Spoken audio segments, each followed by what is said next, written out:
विश्व में एकमात्र मंदिर है वहाँ पे, जहाँ पे भगवान श्री राम भगवान के रूप में नहीं राजा के रूप में विराजमान है। यहाँ से लगभग 8 किलोमीटर अंदर है ओरछा महल, जहाँ श्री राम राजा सरकार विराजमान है। वो चतुर्भुज मंदिर है जिसमें श्री राम जी की स्थापना होनी थी।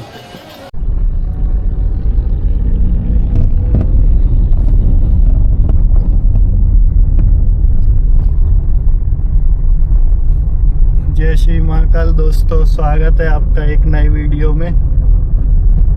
अभी हम हैं national highway Jhansi to Khajuraho. हम जा रहे हैं एक ऐसे शहर में जो विश्व में एकमात्र ऐसा मंदिर है वहाँ पे, जहाँ पे भगवान श्री राम भगवान के रूप में नहीं राजा के रूप में विराजमान है। वहाँ से ही वो अपनी पूरी सरकार चलाते हैं। बाकी की जो वहाँ का इतिहास है, वहाँ की कहानी है, मैं आपको वहीं जाके बताऊंगा। उस शहर का नाम है ओरछा। अगर आप मुझे फॉलो करते हैं फेसबुक या इंस्टाग्राम में तो आपको जानकारी होगी कि मैं अपने गृह जिला निवाड़ी आया हुआ था। हमारे निवाड़ी ज़िले में ही ओरछा है। ओरछा श्री राम राजा सरकार की वजह से फेमस है और हिस्टोरिकल प्लेस है। ओरछा को अभी वर्तमान में ही UNESCO world heritage site place के रूप में उनने अपनी लिस्ट में जोड़ा है। ओरछा का निर्माण रुद्र प्रताप सिंह बुंदेला जी, जो यहाँ के राजा थे, बुंदेलखंड से उनका राज्यपाट था। ओरछा का निर्माण उनने 1501 ईस्वी के लगभग किया था, जो बुंदेलखंड की राजधानी भी थी। ओरछा शहर झांसी, उत्तर प्रदेश के झांसी शहर से मात्र 15 किलोमीटर की दूरी पे है और मध्य प्रदेश के टीकमगढ़ से लगभग 70 किलोमीटर की दूरी पे है। ओरछा पहुंचने के लिए आप झांसी बाय ट्रेन आ सकते हैं। झांसी से आपको ऑटो वगैरह लोकल बस मिल जाएंगी ओरछा आने के लिए। ओरछा एक वर्ल्ड टूरिस्ट प्लेस है। यहाँ पे विदेशी सैलानी भी बहुत आते हैं। जो भी लगभग झांसी से खजुराहो होते हुए जाता है वो टूरिस्ट ओरछा ज़रूर आता है। तो मैं आपको ओरछा की खासियत और ओरछा की विशेषता वहीं जाके बताता हूँ। अभी हम चल रहे हैं national highway Jhansi to Khajuraho. इस हाईवे का भी निर्माण NHAI ने अभी ही किया है। हाल ही में 3-4 साल ही हुए हैं इस हाईवे के निर्माण हुए।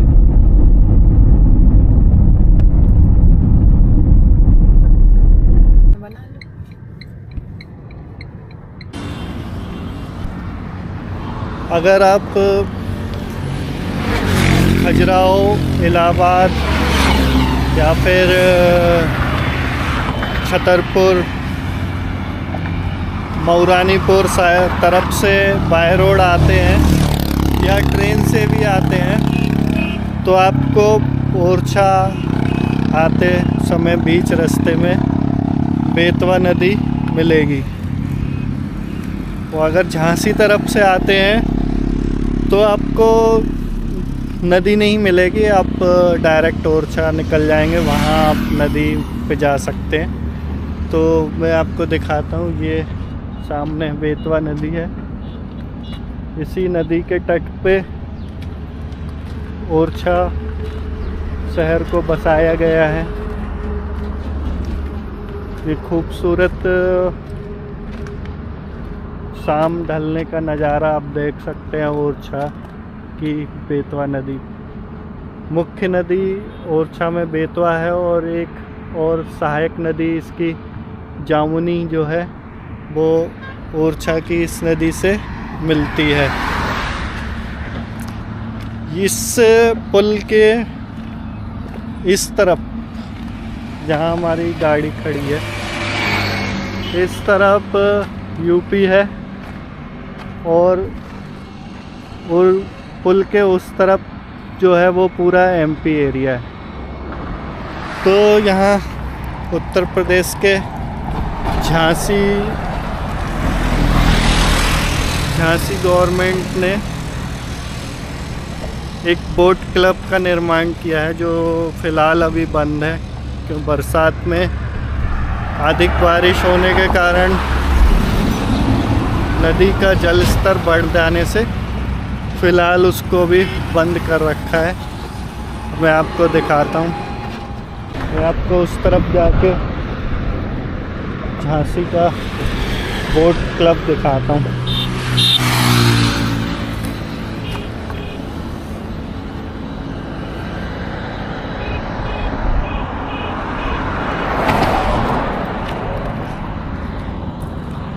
ये है झांसी गवर्नमेंट की तरफ से निर्माण कराया गया बोट क्लब। यहाँ बोटिंग का आप लुत्फ़ उठा सकते हैं, लेकिन फ़िलहाल बंद है। मेरे हिसाब से सर्दियों में ओपन कर दिया जाएगा।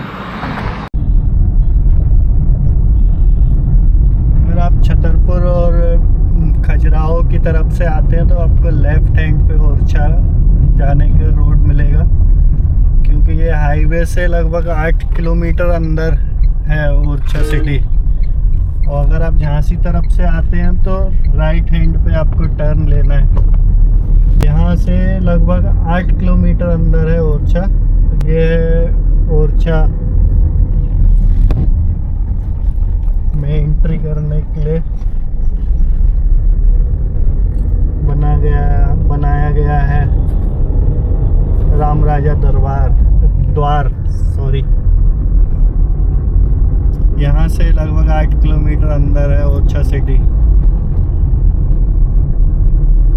ओरछा निवाड़ी जिले के अंतर्गत आने वाली एक तहसील है। प्राचीन काल में ओरछा बुंदेलखंड की राजधानी हुआ करता था।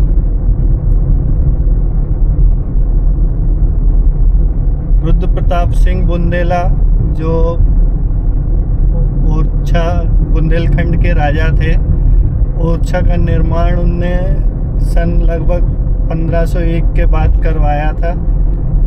ओरछा शहर बेतवा के तट पे बसाने का उद्देश्य यही था कि यहाँ पे पानी का साधन होने की वजह से इसको एक बुंदेलखंड के निवासियों को रहने लायक जगह बनाया जा सके। बेतवा नदी के कारण यहाँ जल स्तर अच्छा था, तो यहाँ पे जो यहाँ की जो निवासी जो जनता थी बुंदेलखंड राज्य की, वो आराम से अपना जीवन यापन कर सके। इस वजह से रुद्र प्रताप सिंह बुंदेला जी जो यहाँ के राजा थे, उनने ओरछा का निर्माण बेतवा के तट पर करवाया। ओरछा का जो किला है वो जिस समय वो बनवाया गया होगा उस समय वो एक टापू के रूप में जगह पे बनाया गया होगा, क्योंकि उस समय बेतवा का जल स्तर अच्छा था और वो जहाँ पे महल बना है उसके चारों तरफ से पानी रहता था। किले पे जाने के लिए एक पुल का भी निर्माण किया गया है। अभी शाम हो गई है तो किला तो बंद हो गया होगा, तो मैं बाहर से आपको दिखाऊंगा। बाकी बातें वहीं चल के करते हैं।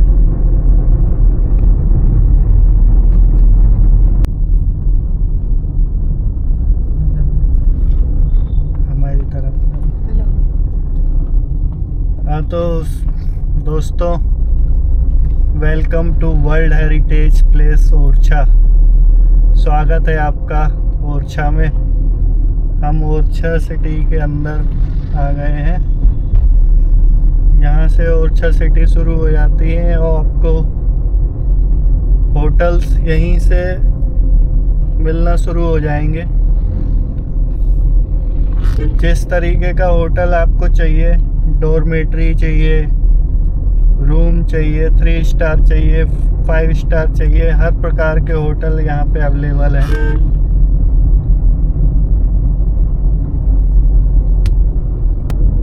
यहाँ पे होटल आपको लगभग 400-500 रुपये से लेके 2-2.5 हज़ार रुपये पर नाइट, और 5 स्टार 3 स्टार होटल में लगभग 4-5 हज़ार रुपये पर नाइट के हिसाब से रूम मिल जाएंगे। ओरछा में होटलों की कमी नहीं है, एकोमोडेशन बहुत अच्छा है ओरछा का। ये आप देख सकते हैं ओरछा एंट्रेंस गेट।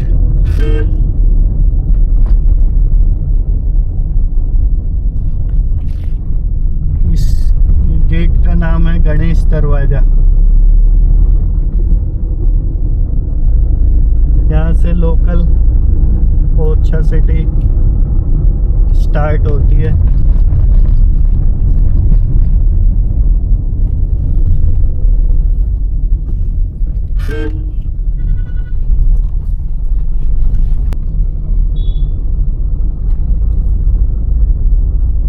ये आ गए हम ओरछा के मेन चौराहे पे। राइट साइड में मंदिर जाने के लिए रास्ता है और लेफ्ट साइड में है किले। किला तो अब बंद हो चुका है। तो हम थोड़ा नदी किनारे चलते हैं, उसके बाद आएंगे मंदिर पे, आरती लेंगे।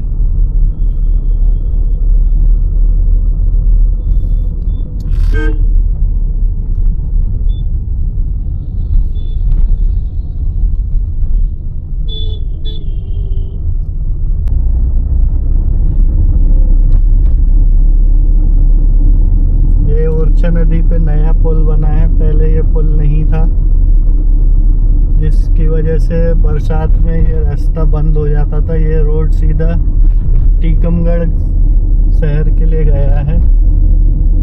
टीकमगढ़ से ही सागर भी पहुंच जाते हैं।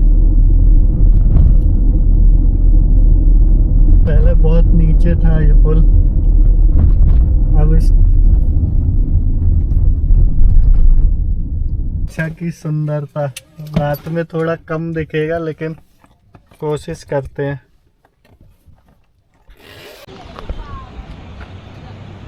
ये देखिए ओरछा और बेतवा नदी सामने। कुछ पुराने मंदिर दिख रहे हैं ओरछा के। ये पुराना ब्रिज दिख रहा है आपको, देख रहा होगा कि कितना नीचे और कितना छोटा है।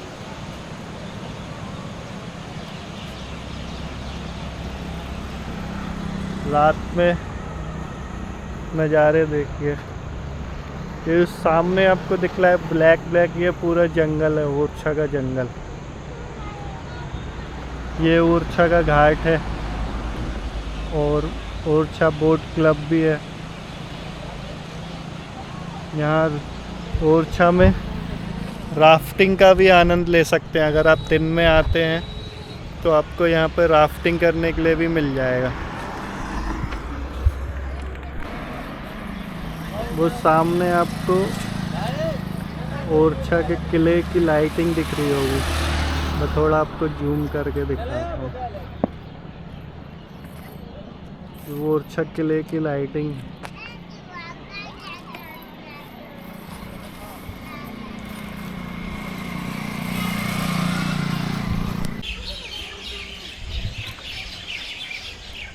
ओरछा का इतिहास लगभग 15वीं शताब्दी का माना जाता है, जब इसकी स्थापना रुद्र प्रताप सिंह बुंदेला जी ने करवाई थी। रुद्र प्रताप सिंह बुंदेला जी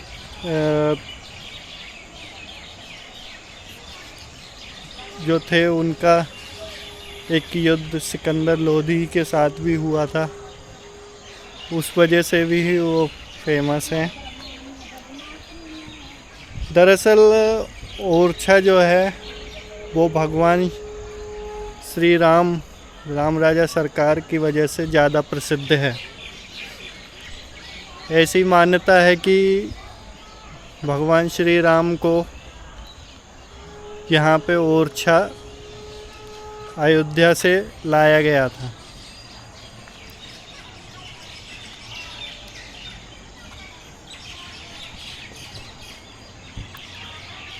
ओरछा के एक शासक थे मधुकर शाह बुंदेला। मधुकर शाह बुंदेला जी की धर्मपत्नी थी जिनका नाम था गणेश कुंवर राजे, जो रहने वाली ग्वालियर के वर्तमान में करिया गांव की गुर्जर परमार राजपूत समाज से थी। गणेश कुंवरी बाई राम भक्त थीं और उनके पति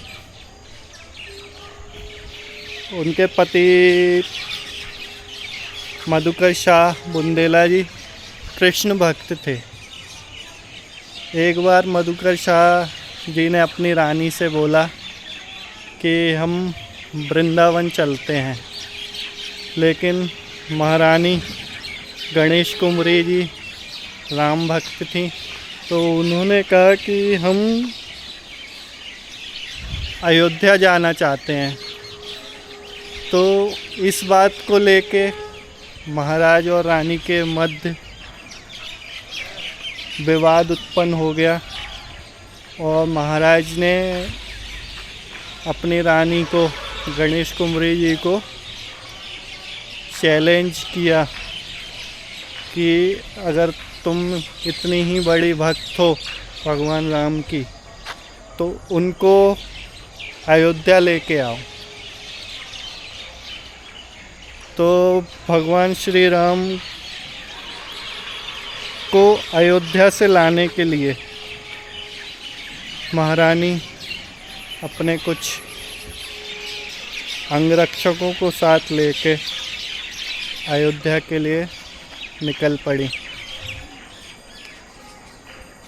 अयोध्या पहुँच के महारानी ने श्री राम की तपस्या करी और तपस्या करते हुए उनने भगवान से बोला, या तो आप मेरे साथ ओरछा चलिए या मैं इसी सरयू नदी में अपने प्राण त्याग दूंगी, जल समाधि ले लूँगी। कुछ दिन बीतने के बाद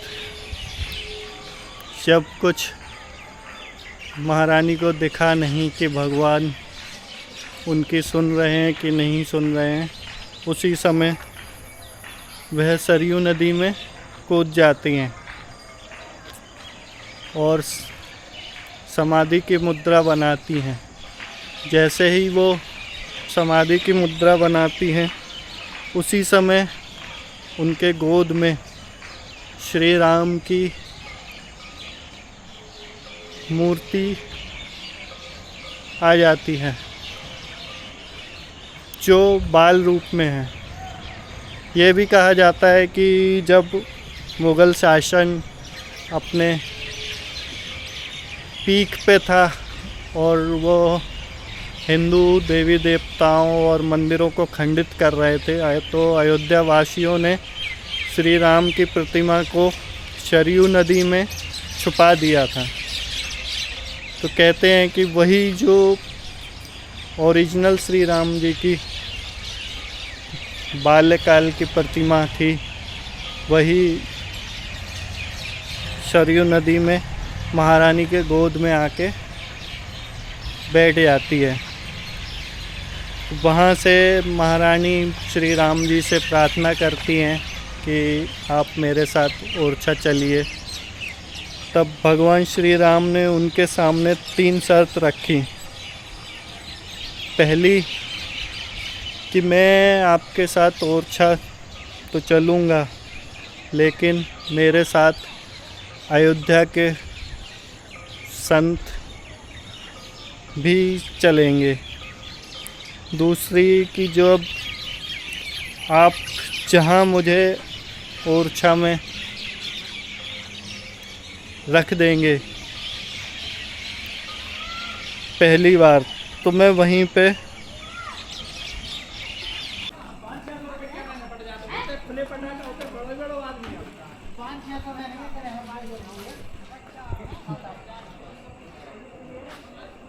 चतुर्भुज मंदिर।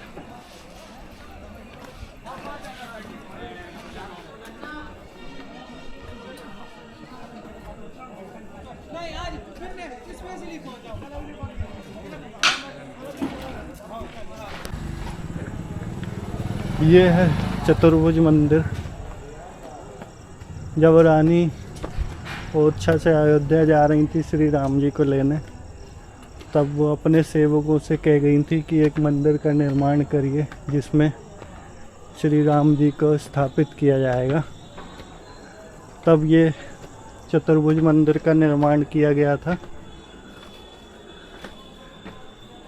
अब इस मंदिर में तो श्री राम जी की स्थापना नहीं हो पाई, वो मैं आगे बताता हूँ आपको किस वजह से नहीं हुई। लेकिन ये मंदिर भी भगवान विष्णु जी को समर्पित है। अभी रात हो गई, मंदिर बंद हो गया। यहाँ से आप ओरछा का नज़ारा देखिए। ये सामने आप ओरछा का किला देख रहे हैं। वो इस किले में 2 खिड़की दिख रही होंगी जिसमें लाइट जल रही है, कैमरे में शायद नहीं दिख रही हो। वही रानी का शयन कक्ष था। तो रानी का उद्देश्य था कि अपने शयन कक्ष से ही भगवान श्री राम के सुबह उठते ही दर्शन प्राप्त हो जाए। तो मैं आपको बता रहा था कि रानी जब श्री राम को अयोध्या से ला रही थी तो श्री राम जी ने उनसे 3 शर्त रखी थी कि पहली कि मैं अपने साथ अयोध्या के कुछ साधु संतों को भी ले जाऊंगा। दूसरी कि मुझे जहाँ पे भी रखा जाएगा मैं वहीं पे स्थापित हो जाऊंगा। और जो तीसरी शर्त थी वो ये थी कि ओरछा में मैं राजा के रूप में विराजमान रहूँगा, बुंदेलखंड का राजा मैं ही कहलाऊँगा। तो रानी जी वो तीनों शर्त मान के पैदल सभी संतों के साथ वो अयोध्या से ओरछा के लिए निकल गई। और पुख्य नक्षत्र, महीने के जो पुख्य नक्षत्र आता है एक बार हर 15 दिन में, उस पुख्य नक्षत्र को ओरछा पहुंची। रात होने के कारण रात में स्थापना नहीं कर पा रही थी, तो उन्होंने अपने महल के जो किचन, जिसको रसोई घर कहते हैं, वो क्या है पुराने ज़माने में रसोई घर को सबसे स्वच्छ और सुरक्षित माना जाता था। तो वहाँ पे उन्होंने श्री राम जी को रात्रि विश्राम के लिए स्थापित किया। लेकिन प्रातः होते ही जब श्री राम जी को चतुर्भुज मंदिर में स्थापित करने के लिए उठाया गया तो वहाँ से वो हिले नहीं, कोई भी उनको उठा नहीं पाया। तो बाद में भगवान का चमत्कार समझ के उनकी स्थापना वहीं उसी रानी के महल के रसोई घर में की गई। तो ये चतुर्भुज मंदिर उसी के लिए बनाया गया था। लेकिन श्री राम को यहाँ पे आना पसंद नहीं था कि रानी अपने शयन कक्ष से उनके दर्शन करती। ये पूरे विश्व का एकमात्र मंदिर है जहाँ पे श्री राम जी राजा के रूप में स्थापित हैं और उनको सुबह शाम गार्ड ऑफ ऑनर दिया जाता है। जो उनके सुरक्षा में गार्ड लगा है वो उनको सलामी देते हैं जब उनकी आरती होती है।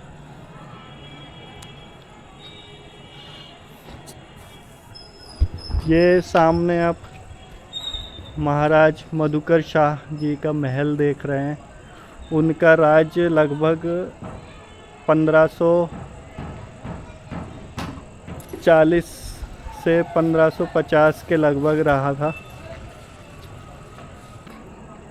आज के समय में इस महल के चारों ओर शहर बसा हुआ है। आज भी भगवान राम को राजा के रूप में ओरछा के इस मंदिर में पूजा जाता है। सन 1742 के पहले झांसी ओरछा का अभिन्न अंग हुआ करता था। मराठों के सैनिक नारोशंकर मोतीवाले जी ने ओरछा पर हमला किया और ओरछा के महाराज पृथ्वी सिंह बुंदेला को बंदी बनाया। उसके पश्चात ओरछा से दंड स्वरूप झांसी ने 10 लाख रुपए वसूले। इस वजह से ओरछा और झांसी के बीच दुश्मनी उत्पन्न हो गई थी। एक 1857 के जो रानी का युद्ध हुआ था, झांसी की रानी, उनके साथ ओरछा की महारानी का युद्ध भी बहुत फेमस है। तो ये है ओरछा। और ओरछा में जो एक सामने देख रहे हैं आप, मैं नीचे चल के और दिखाऊंगा, 2 स्तंभ दिख रहे होंगे।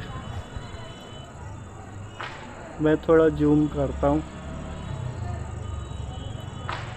अंधेरे में वो दिख नहीं रहे। मैं नीचे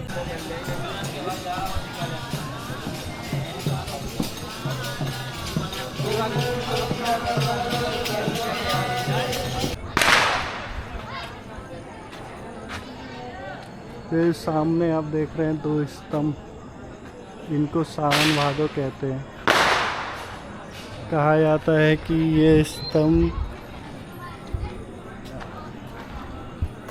महल के नीचे सुरंगों द्वारा कनेक्टेड हैं, जिन सुरंगों को अभी बंद कर दिया गया है।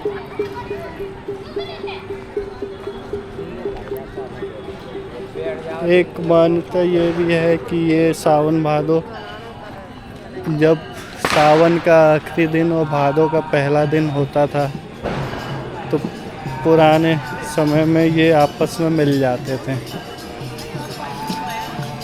ये एक मिथ्या है, इसका कोई प्रूफ नहीं है,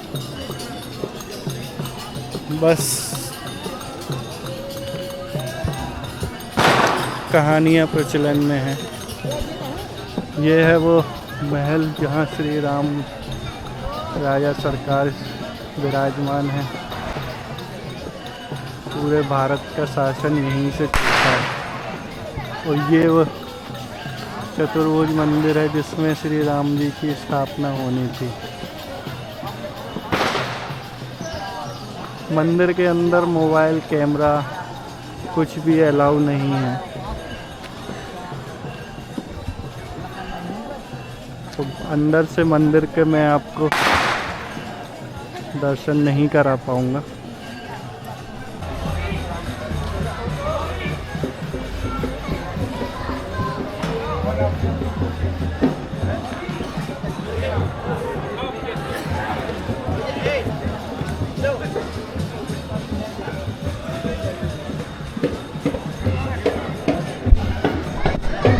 तो अभी हम लोग भगवान राम राजा सरकार की आरती लेके आए हैं। दिन में 4 बार, दिन में 4 बार शाम को राम राजा सरकार को सलामी लगती है। यहाँ राम राजा सरकार अपने बाल रूप में स्थापित हैं।